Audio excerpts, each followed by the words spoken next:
Deep in the ocean, where the water was blue and crystal clear, and no sun beam could pierce the surface to the bottom, there was a vast kingdom. It was beautiful, with coral walls and algae of all colors. All the ocean creatures lived peacefully together. Small and big fish, plants, sea urchins, and mermaids. The Mer King had 5 daughters. His mother helped him rule the kingdom and raise the girls, because his wife had died many years before. Everyone in the kingdom followed the rules, and that's why they all lived well. One of the rules stated that no mermaid could go near the water's surface until she turned 15 years old. Until then, she had to stay in the kingdom to be safe. The king's eldest daughter was about to turn 15. The youngest, who longed the most to see the world above, had to wait 5 years more. She would sit for hours in her garden. The girls each had their own gardens, and imagine all that fun she'd have on the surface. In the center of her garden, there stood a marble statue of a human prince. She had found the statue on the ocean floor, and liked it so much that she even talked to it. Their granny would tell them stories about all the beautiful things above the ocean. She always made sure to add that the most wonderful things that could be found were in fact not above, but right here in their watery home. But the little mermaid still couldn't wait to see the world above. Time passed and the youngest was about to turn 15, too.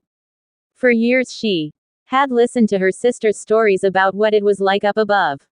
Her eldest sister was 5 years older.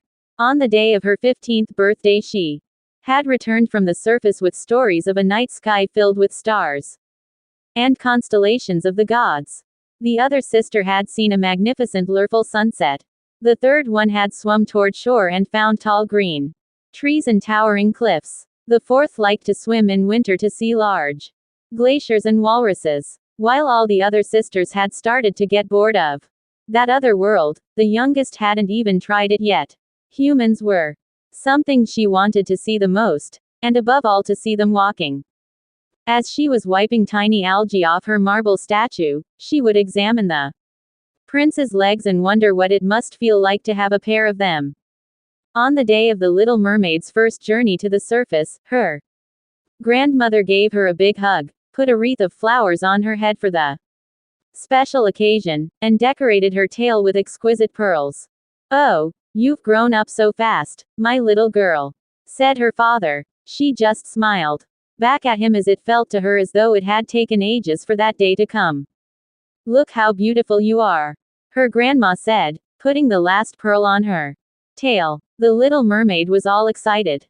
She swam as fast as she could, her pearls clicking against each other as she swiftly approached the surface.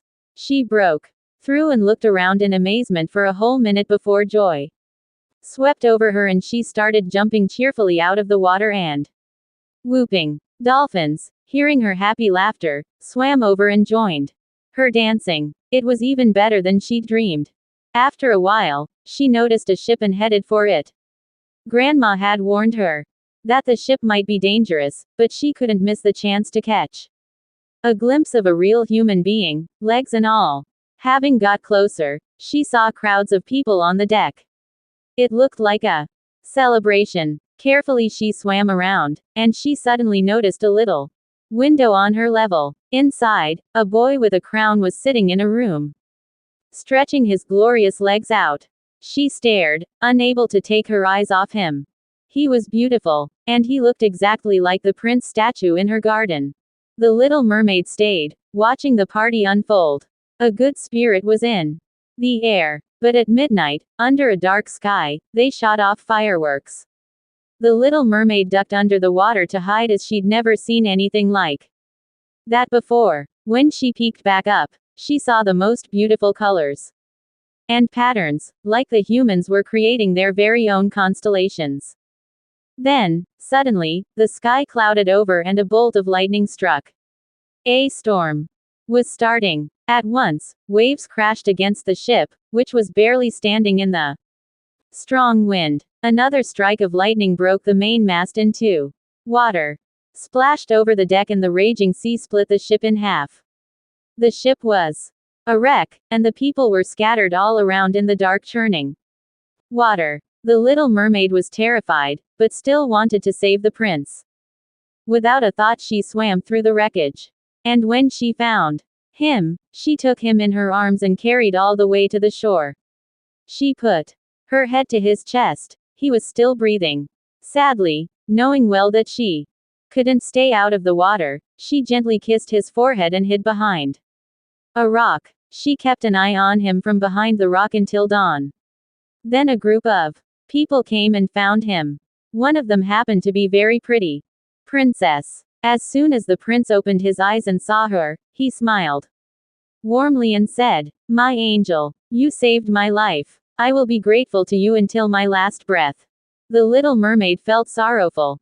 She was the one who saved the prince, but she couldn't let out a sound. She just sat there and sobbed quietly. The prince's smile belonged to her and she knew it. When the group and the prince disappeared from the rocky shore, the little mermaid swam back to her kingdom. When she returned disappointed, she went straight to the garden and sat quietly by the statue. Upon her return, her curious sisters immediately began peppering her with questions. What did you see, little sister? Did you like it out there? And then, noticing her face, why are you so sad?